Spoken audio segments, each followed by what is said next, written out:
Ang pagsasagawa nito ay wala namang harmful effect sa kalusugan natin. However, excessive and compulsive masturbation ay pwedeng makaapekto ito sa iyong mental health concern.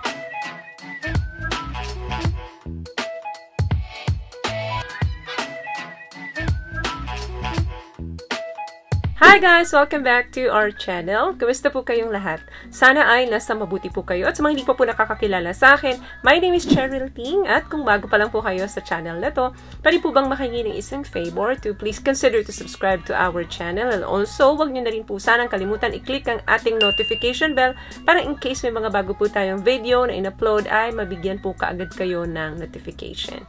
And for today's video is another concerned video po. Ang sabi niya is, may effect po ba ang too much masturbation sa health and how to avoid? Okay, when it comes to health issue po, wala pong effect ito sa kalusugan natin. As long na hindi naapektuhan yung pang-araw-araw na buhay mo, relationship mo sa family and mga kaibigan mo, hindi naapektuhan yung mga goal mo, at lalong hindi naapektuhan yung trabaho mo, wala pong masama kung ginagawa mo ito at least one sa isang araw, okay na okay lang yan. In fact, ang pagsasarili po ay may mga benepisyo pa sa kalusugan natin.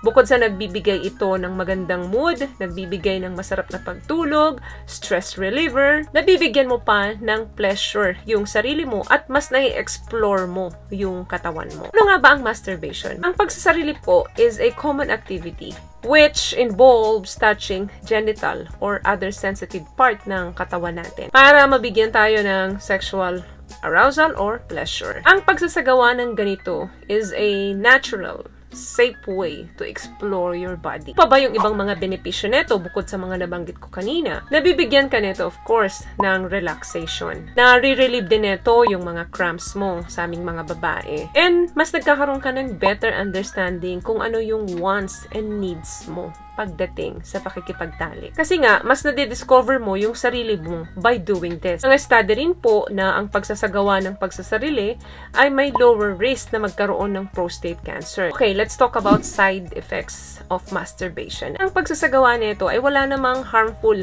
effect sa kalusugan natin. However, may mga tao pong nakakaramdam ng guilt kapag madalas or excessive na nila itong ginagawa. Kumbaga, parang meron na silang chronic issue sa mga ganitong gawain. Hindi na nila napipigil yung sarili nila. Okay, bakit sila nagkakaroon ng mga guilt feeling kapag nasusobrahan na? Nakakaramdam sila ng guilty about pagsasarili because of cultural, spiritual, and religious belief. Dahil nga sa iba, ang tingin nila dyan ay mali at immoral. Meron din naman nagsasabi na ang self-pleasure daw is dirty and shameful, nakakahiyang gawain. Kung sa tingin mong may addiction ka na sa pagsasagawa ng ganito, masturbation, pwedeng kumausap ka ng isang reliable na tao or isang kaibigan na pinagkakatiwalaan mo. Sa ibang tao kasi, mapababae man or mapalalaki na nahihilig sa ganitong gawain, minsan nagde-develop na ng addiction. Paano mo ba malalaman kung addicted ka na dyan? So, yan yung tipong ini-skip mo na yung mga lakad mo dahil mas pina-priority mo yung gawain ganito. Mas binibigyan mo siya ng oras. So, nagka-cancel ka na ng mga plans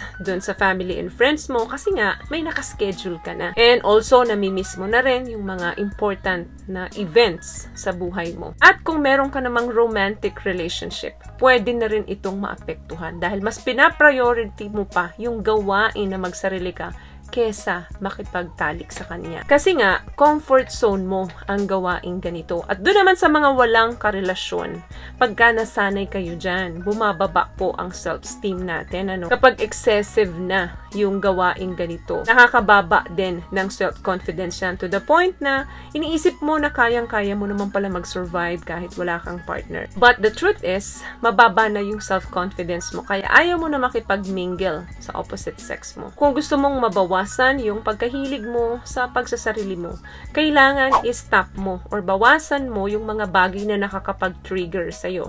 For example, yung panunood ba ng porn?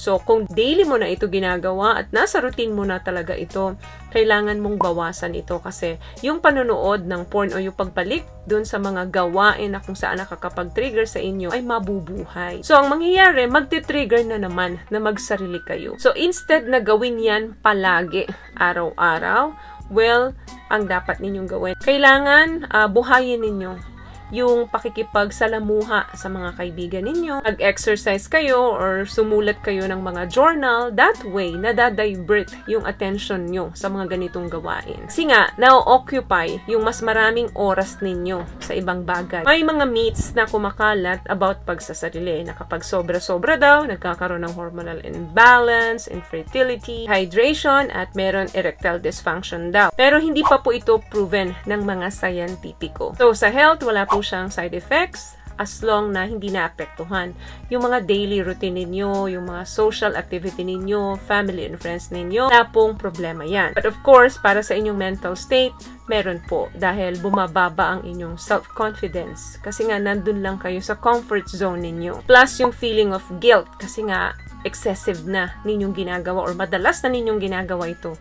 So, tumataas yung guilt feeling ninyo. Maybe because naapektuhan yung inyong cultural and religious belief. Kaya, gawin lamang ito ng moderation dahil alam naman po natin na lahat ng sobra at kulang ay pwedeng maka-apekto sa atin. So, yun lamang guys ang video natin for today. I hope nakatulong po ang mga tips na pinag-usapan natin dito. At kung nagustuhan niyo po ang ating video, please give it a thumbs up, comment down below, and also share this video na rin po sa mga kaibigan na sa tingin nyo matutulungan ng video natin.